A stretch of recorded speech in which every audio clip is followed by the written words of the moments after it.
Ladies and gentlemen, please welcome back to the stage Mr. Stephen Sackur.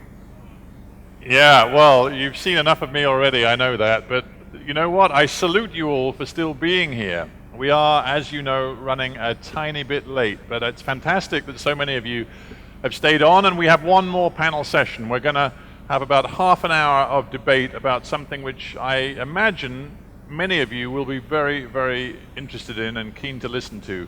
We're going to be talking about entrepreneurship. We're going to be talking about how best to create an environment to foster digital startups of all kinds, frankly, how to create the most dynamic, innovative economy, using the commitment, the drive, the enthusiasm of people determined to set up their own businesses, particularly in the tech sector.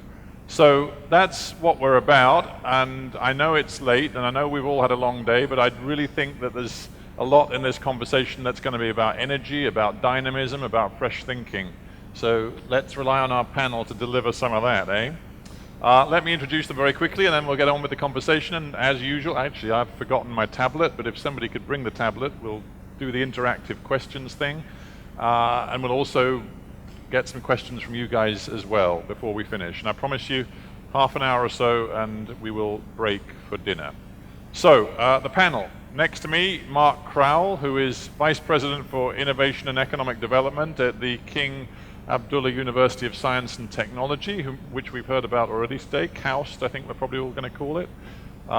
Next to Mark is Shanker Singham, who's Chairman and CEO of Competere, and he's the Director of Economic Policy and Prosperity Studies at the Legatum Institute, an increasingly influential think tank in London.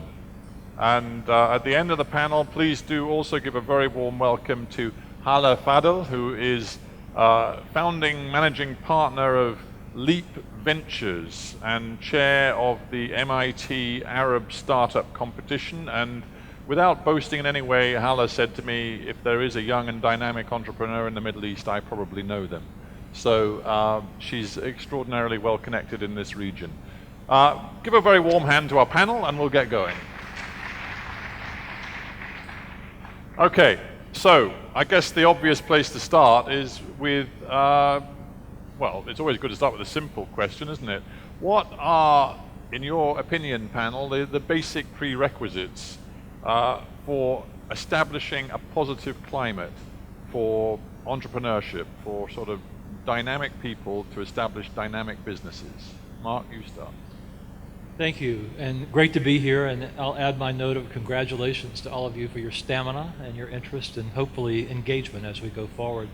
I'm going to try to keep my answer short and succinct. I think there are probably at least three key factors that I think are critical for creating and sustaining a vibrant innovation ecosystem. The first is you're not going to be surprised. My entire career is in a university. I'm going to say research.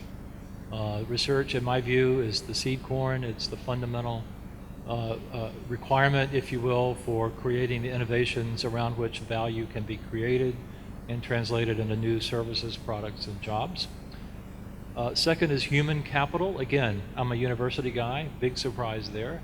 It's both training scientists who we increasingly refer to as scientist entrepreneurs, who yes, they're technically proficient in an important area of the innovation economy, but they know how to think about markets and finance and connecting with customers and other such, make presentations, that they really know how to talk about their science in terms of how it can be used in a very practical sense. And thirdly, I will just simply say a supportive policy environment. That ranges from capital formation to policies that affect the speed with which companies can be formed and incorporated, to ways in which government or NGOs or other partners of universities and research organizations can find funding to take the early stage research, the seed corn, and begin that very arduous journey from laboratory through the valley of death and toward a market application. So proof of concept funding. Let me call it smart money, smart infrastructure, smart policies. How does Saudi Arabia score on your three key sort of categories? I've been here for a grand total of 3.5 months, so I am far from an expert in the country writ large. I will simply say, certainly based on my KAUST experience, phenomenal in terms of the research strengths, and I think there are many other universities and research organizations that are equally and profoundly excellent at turning out great research, have great faculty doing amazing and exciting things. On the human capital side, again, vibrant, interested, engaged. The scientists that we're training at KAUST are signing up in droves and energetically partnering with us to learn about entrepreneurship, to get their hands dirty, to come to our events, and really ensure that their academic experience includes hands-on experience exposed to managers, companies, and opportunities to understand the business world. On the sort of money and policy side, I think there's work to be done. I made a comment to a recent KAUST board meeting that I thought there was plenty of money in Saudi Arabia, but with all due respect, I wasn't sure if it was the right kind of money, the right focus of the money, understanding, if you will, the very high risk challenges associated with early stage investing. So I think getting the smart, focused, early stage money working with us to help get more shots on goal is a critical part of that. I also think it takes a little too long sometimes to form companies. I'm not yet prepared to diagnose it or to recommend the prescription for how to treat the illness, but I hear from my colleagues all the time that it really takes way too long to go through those early stage company building, incorporation motions. We need to really look at ways that we can look at transaction time, speed to market, and forming companies and bringing in the entrepreneurial partners needed to continue to grow the ecosystem. So a work in progress, but a lot of good progress and a lot of good foundation to build on. All right. Well, we might follow up on some of that in a short while, but let me go around the panel. So Shanker, the cynic in me thinks that in too many countries in the world, there are people who think that if you just put the prefix smart or silicon in front of a place or an institution, you suddenly turn it into a hub of dynamic entrepreneurship and digital sort of breakthrough. But that's not going to cut it, is it? So what does cut it? Well, I think I would reflect on what Mark said, the very last point he made about policy and so forth. I think in terms of preconditions for entrepreneurship, and whether it's innovation, high tech, or whether it's any kind of entrepreneurship, the preconditions of entrepreneurship are key, and that's the regulatory system. And I think we have an index that measures productivity gains as a result of regulatory changes. And what we found is that if you optimize your regulatory environment across the dimensions of trade, an open trading environment, competition on the merits as an organizing economic principle, and property rights protection, then you can liberate huge amounts of productivity, far bigger amounts of productivity than I think most people would guess. And here, I think in Saudi Arabia, great progress has been made, but I think there needs to be a lot more work on this area. And we've talked about this, I think, throughout the day. You're looking at the lifeblood industries that create the opportunities for entrepreneurs. Access to financial capital requires a competitive banking system. The lending rate here is very high in comparison with developed markets. You can lower that with a more competitive banking system, more competition. Transportation, telecoms, and so forth, energy. These are lifeblood industries. You want to lower the costs of these as inputs to business. If business has competitive inputs in those areas, they can be not only domestically successful, but globally successful. So these are big and serious and difficult structural reforms, rather than saying, oh, well, we need to encourage more free thinking, sort of Bill Gates and Steve Jobs types. That's not it. It's actually difficult structural reform you're talking about. Yeah, it's the big stuff, and it's usually the elephant in the room when we have these kinds of conversations, which goes to your point about, just calling it a smart city doesn't make it a smart city. Sure. I think there are tremendous opportunities here. If the right preconditions are in place, with the kind of universities like KAUST and so on, to actually really leapfrog other countries, actually. But these are tough issues, you know. But one word I've been banging on about in my panel sessions all day is openness. And it seems to me that is applicable in different ways. It's deregulation, it's economic openness, it's also cultural openness, confidence, self-confidence to take on other people's ideas and other people's cultural influences and run with them to create new mixes and combinations of ideas and approaches. Is Saudi Arabia at a point where it is, in your view, sufficiently open to create that dynamic atmosphere? Well, I think you have to incentivize openness, and this is why competition is such a powerful force. I mean, wealth is very hard to create, very easy to destroy, and competition is the most powerful force we know to actually create wealth. But the other thing that competition does, to your point, is it allows ideas to circulate, particularly out-of-the-box ideas, particularly ideas that break with the existing conformity. Monopoly is the opposite of this. You know, so when you have a lot of state-owned enterprises in your economy, and you engage in corporatization rather than privatization with competition, and this is not unique to Saudi Arabia. I mean, many countries have privatized in ways that actually have not created competition. In fact, I would say most countries have done that. But there's an opportunity here, I think, to privatize in ways that liberate the forces of competition. When you do that, you create an opportunity for new ideas to take hold, and that applies across the board. You know, an example of openness is in the whole area of foreign investment. Rather than having lists of areas where you are allowing people to come and invest, you have more of a positive list approach. I mean, there are certain things you may not want people to invest in, so you make that clear. But otherwise, the organizing philosophy is we are open to foreign investment. All right. Now, Hala, you probably better than anybody here know the realities of how startups get things done in the Middle East across the region, and you can make comparisons within the region. So what's this region like generally for startups, and how does Saudi compare with other players in the region? Sure.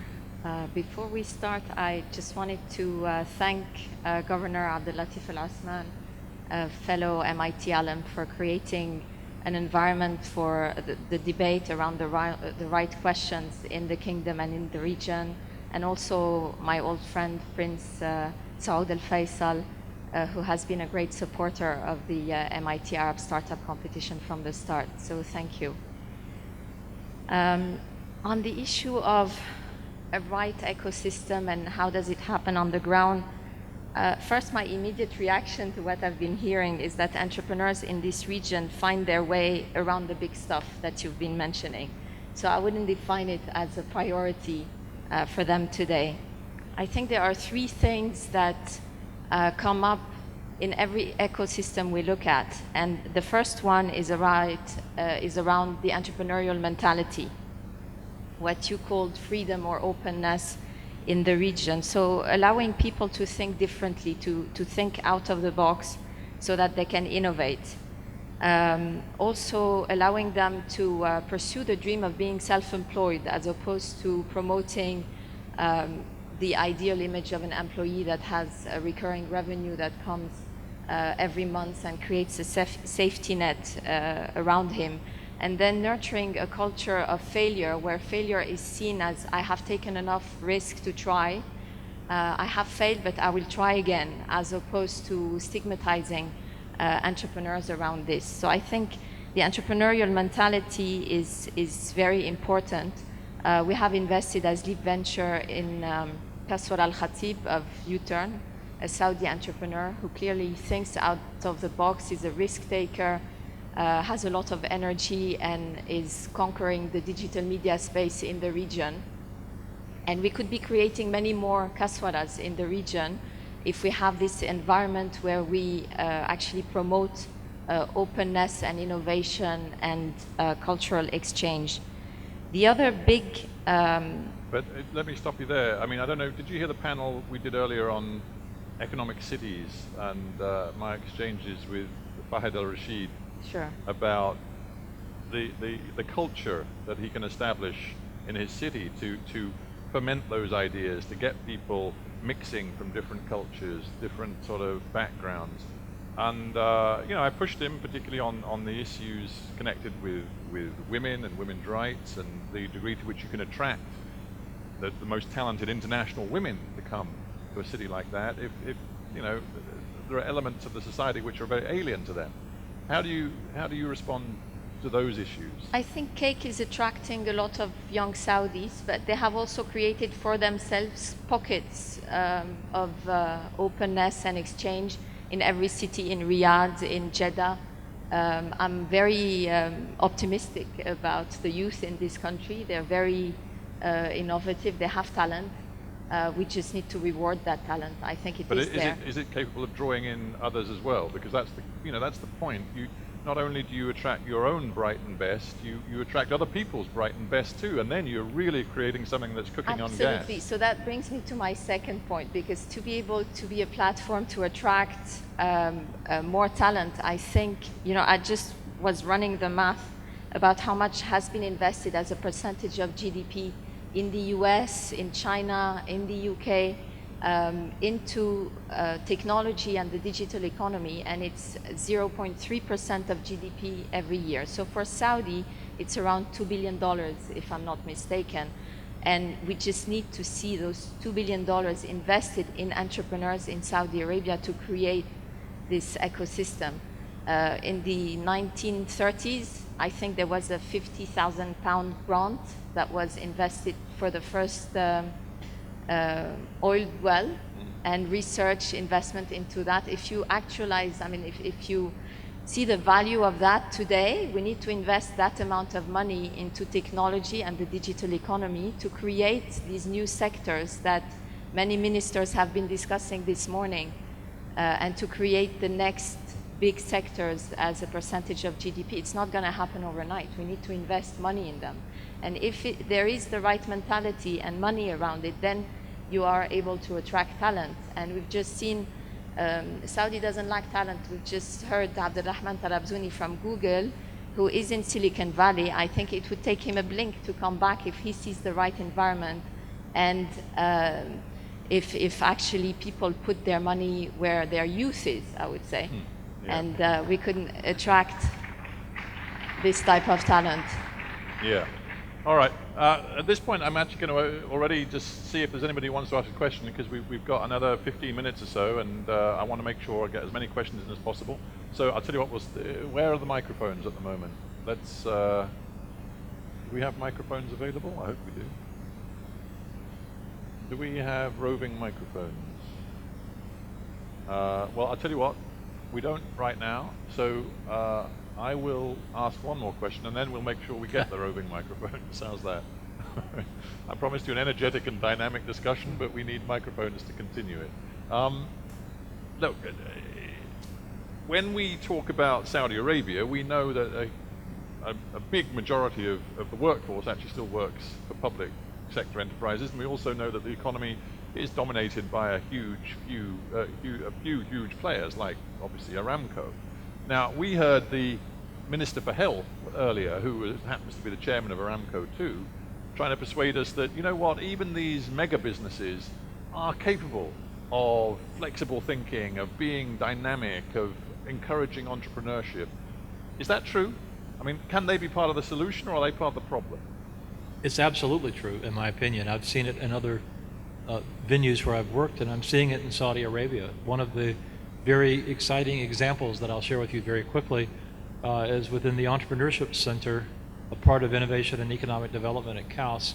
One of the signature programs is a program called Revelate, which is a 3-day, very intensive entrepreneurship, design thinking, creativity, set of workshops and coaching and sort of concept development exercises that we have teams that come in from different corporations and governmental entities throughout the kingdom and go through this program.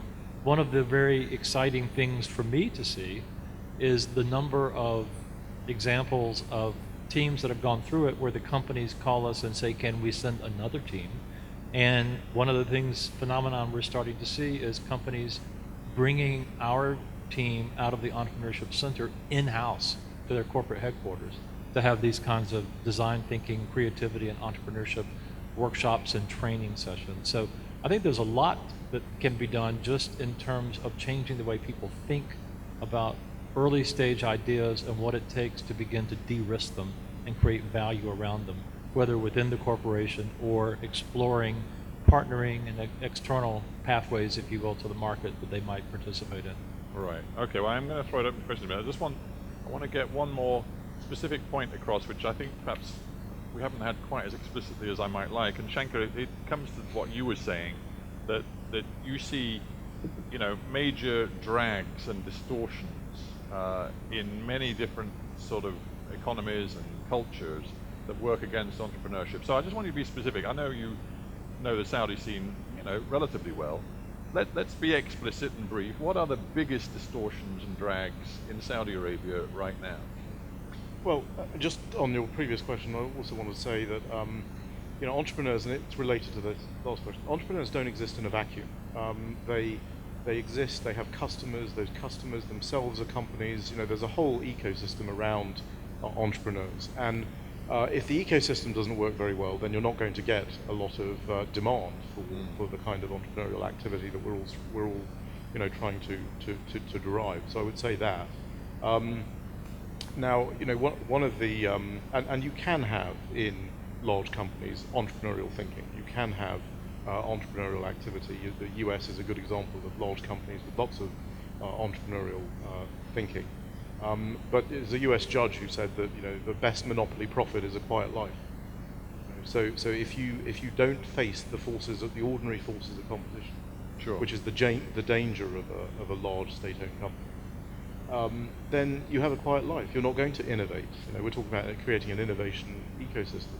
How does innovation arise? It arises because you're competing, frantically with all your rivals, and the person who builds the better mousetrap is able to lower their costs. Hunger is the word. I mean, drive right, and hunger. The drive. Maybe there isn't enough hunger in Saudi Arabia. Well, I think there is an opportunity now, as was alluded to earlier on in the discussion this morning, that there is an opportunity to use that environment, meaning low oil prices, to actually attend to some of these problems and attend to some of these issues. And I know the Saudi government is looking at this because you have the companies law, the insolvency law. These things are really important for creating entrepreneurial activity. As Hala said, you've got to make it possible for people to fail. If failure results in fatal consequences, then no one is going to take those risks. So that is one thing. Labor market flexibility. In our productivity analysis simulator, labor market flexibility is a huge issue. It's a huge driver of economic growth. Access to financial capital and competition in the financial markets. I think there's a confusion often between a sound banking system and an innovative one. You can have a very sound banking system that never lends any money to anyone. And I think here you actually need to have more competition, and the lending rate here is comparatively high compared with the US, compared with the UK. That needs to come down because entrepreneurs need access to capital. And then obviously we had the discussion about energy and privatization around Aramco, which is a very interesting discussion. I would just counsel that with any privatization, it's really important to ensure that the ultimate result is to harness and encourage competitive forces. What you don't want to do, and I've seen it in too many countries in the Soviet Union, Latin America, former Soviet Union, Latin America, where you have a privatization, and what happens is you move from public monopoly with regulation to private monopoly without regulation. Right. And then you can't bring on stream the new entrants, and the new entrants are very often entrepreneurial companies, or they have entrepreneurial companies in their ecosystem. And so that's incredibly important to ensure that it is actually competitive, and ensuring that state-owned enterprises cannot use their existing privileges and benefits to outcompete the private sector that you've basically just created through the privatization. So those are a few things, but yeah, well, that's useful. Okay, now I did promise questions from the floor and microphones at the ready. So you, sir, you're ready. So let's get you first. Brief question with your name first, please. Jim Phillips. I'm Chairman CEO of Nanomac. It's based in the United States. had the privilege of, well, first of all, GCF, this is fantastic. Everything I've heard here is move forward for this country. I've had the privilege of founding 3 companies from start in the United States, startups to multi-billion-dollar valuations. And listening to you, just a few questions. We have a thing called the Small Business Administration in the United States that looks out for small businesses, startups. For that reason, among others, we've got every year for the last 15 years, 65% of all the new job creation in the United States has come from small businesses and startups, which is really our job engine in the United States. And you have so much more, really, at the end of the day, to leverage here in Saudi Arabia right now to create an incredible startup environment, small business growth environment with new knowledge jobs and so forth. And I was wondering if there is any type of infrastructure, either from the government or in public-private partnerships. And also, do you have any kind of networks for incubators besides, I mean, it's a great university. I've visited it, it's fantastic, but you have other universities, but do you have anything structurally for entrepreneurs in the way of networks for angel capital? There's got to be a tremendous amount of angel capital available here to help with the startups. Usually in the United States, that's the biggest holdup, is getting access to the initial seed capital and so forth. So just a few questions there. So, thank you, sir. That's a really interesting question.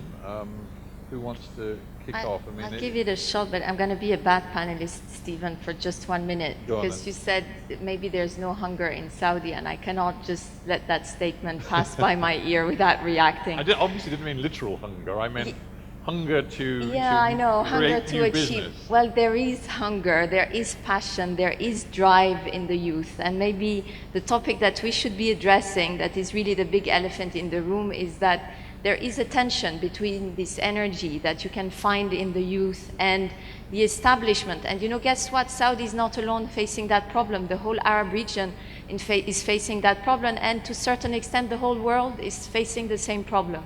So I think we can discuss it very openly. We need to find bridges for the establishment and the people in power to understand what is going on at the youth level, and at the same time ask the youth to reach out and really take the time to explain their challenges and what they would like see happening on the ground. Well, I'm pleased you put that in, because that's important. Then on the question, Hala, or indeed anybody, is there a sort of small business boosting agency or administration here? And if there isn't, why not? And then the second question was about venture capital, getting that early seed corn money, and how easy is it? So there are lots of initiatives around the Arab region and in Saudi around, you mentioned incubators. I've heard Tuba Tirikli from Jeddah Flat 6 Labs that asked a question earlier this morning. There's someone here from Mecca Valley, Nabil, over there. So a lot, Badir program, lots of initiatives in the kingdom and in the Arab region around entrepreneurs. I think the minister announced an initiative for the SMEs this morning. That's a very important point, because the SMEs only account, if I'm not mistaken, for 25% of the Saudi economy, compared to over 60% in the US. So there is an effort that needs to be done in that direction. If I can sort of add something on the entrepreneurial cycle, because our company, we are an entrepreneurial company, and my company was incubated at Babson College, and you heard from Kerry Healy, the president of Babson College today, about their approach to entrepreneurship. And if you look at the entrepreneurial cycle, when we look at the 60% number in the US, it is the aspirational goal of every small business, one person created company to one day be a big company. There's no entrepreneur that starts saying, I want to remain a small entrepreneurial company forever. It is the desire for growth that is the engine of growth for countries, particularly in the US. So if you look at entrepreneurial companies, it's after they've been around for 3 to 5 years. It's that 3 to 5 year period when they employ the most people. They are growing faster than traditional incumbent type companies. The problem, of course, is most of them don't get to that point. And if they don't get to that point, and if all you're doing is creating lots of startups that then fail in a year, you're not really attending to the problem. And so actually in Saudi and in many countries, when we analyzed the numbers and looked at the impact, for example, of the World Bank Doing Business Index, which makes it easy to register businesses and those sorts of things, The productivity gain, if you optimize that and don't do anything else, is tiny. It's about 1% in the case of Saudi. It's 0% in most emerging markets, developing countries. In developed countries where there aren't so many distortions, it might be up to 5%. But it's not sufficient to actually generate growth. So you have to care about the whole life cycle of the company. And I think sometimes, particularly in the discussion about smart and Silicon Valley, we're looking only at startups. We need to be looking at the whole cycle. So you're back to your structural points. Yeah. But okay, let's whiz through a few more questions because we haven't got much time. So we've got one over here. You, sir, quick as you can, please. Amro Abbas from Porter Cloud Consulting. Last month there was the ArabNet conference that spoke about digital startups. And I asked a question there, I didn't really get a good answer. I'm hoping you gentlemen and fine lady could be able to give us an insight on that. What makes a proper startup are legal, regulatory, and financial elements. And what's the barrier of learning and fully, I don't want to say copy pasting, but copy, adapting, and then pasting. What's been done in successful economies like the US, like the UK, like Canada, to bring these ecosystems into Saudi Arabia, whether it was from governmental or financial or regulatory elements. Right. Has there been successful copying, emulation? Well, I think the whole world is trying to answer that question. I think the whole world and governments around the world are trying to do this. But there's a reality that, again, is not often talked about in sessions like this, which is that particularly in emerging markets and developing countries, but actually in every country, the barriers to these changes, to give you the right kind of environment that you're talking about, the barriers are very real, and they involve very powerful people who benefit from the distortions that exist. And the potential entrepreneurial sector you might have, if you corrected for these things, has no political power. And so it comes back to some of the things that Hala was talking about in terms of, you've got this tension between the entrepreneurial class, if you will, which tends to be a youth-driven class, and the more traditional mindset that is very much coming out of incumbency, powerful groups that benefit, frankly, from the distortion that exists in the market. So it's easy to talk about this. It's easy to say, if all it was a question of was simply copying the regulatory systems of the US, Canada, and the UK, everyone would be doing it. The difficulty is actually overcoming that power. Quickly, Hala, you want to say something? I'll go back to the formula. The right mentality with money and attracting talent. The legal is really just a commodity. Today you have companies in the region established in the Caymans, even in Saudi. I know we're talking under SAGIA, but this is the reality. If you want to establish a business that caters for the Arab region outside of Saudi, then you have many legal solutions, and I think you can make do with the Saudi system to cater for Saudi. Okay. Yeah, sir, you go ahead. This is Samir Al-Makrani again. My question has two dimensions, and I want to direct the question to Ms. Hala and the rest of the panel. Regarding the entrepreneurship, how do you define it? In the future, if, like what Mr. Singham just mentioned, what we see nowadays is like building rivals rather than disruptive, as the definition of entrepreneurship usually imposes. And how do you see, again, on the definition of entrepreneurship, that if it is applicable, if one example is being an entrepreneurship here in Saudi, is really an entrepreneurship on a global scale. It's basically on the definition locally and globally, and being disruptive in Saudi and globally. Okay, so just quickly, thank you for the question. I like the question, actually. I think I will steal the definition of entrepreneurship from one of my professors that said that entrepreneurship is the creation of wealth. So it is about investing in, or someone who started a company from scratch, and at the end he created wealth through jobs and through economic value. I'll give you one example where the Saudi market and the Arab region is world-class, and that's the digital market. We all know that Saudi, as a consumption of videos per capita, is #1 in the world. It's #2 video market after the US. 34% of Instagram users are from the GCC, for just 5% of the population worldwide, so look at the gap. It's the #1 Twitter country. It's, I mean, you name it. It's #1 double the video usage on Facebook. Yet, if you look at advertising spend in the region, 90% goes into traditional media, i.e. television and newspapers, whereas everywhere else in the world, it is spent on digital. So we should be, advertisers around this region should be spending their money on digital, where their audience is, as opposed to burning money on television and newspapers. And guess what? The leader of digital media comes from Saudi, and it's called U-Turn. And they have 100 million views a month. And you know, that's a great opportunity, and this is where an entrepreneur can create wealth from a company that did not exist 2 years ago. You can grab, why not, a 50% share of a $5 billion advertising market in the region. That's the creation of wealth, and that's a Saudi company. It's a great example. Where can we invest in them? They're next door, they're exhibiting. All right, listen, I wish I didn't have to say this, but I do, because we've run out of time, and goodness knows we've all sort of paid our dues today. It's been a fascinating day, but quite a long day. So, sir, I'm going to have to apologize to you, because I know you had a question, but I'm afraid time has beaten us, and we must draw to a close. I've got one thing to say before we go, so please listen carefully to this. There is a cultural evening tonight. I hope some of you, maybe most of you, have signed up for it. It's going to be great. The buses are leaving from the front of the conference center. It was supposed to be buses leaving at 7:30. Obviously, they're not going to leave at 7:30 because we've missed 7:30 already.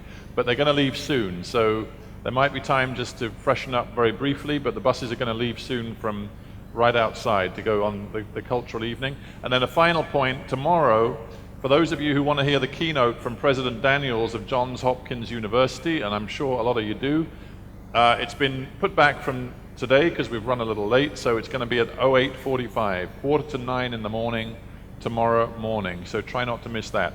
Finally, ladies and gentlemen, I thank you all for staying to the end. Much appreciated. And just give a final warm hand to our panel. Thank you very much, panel.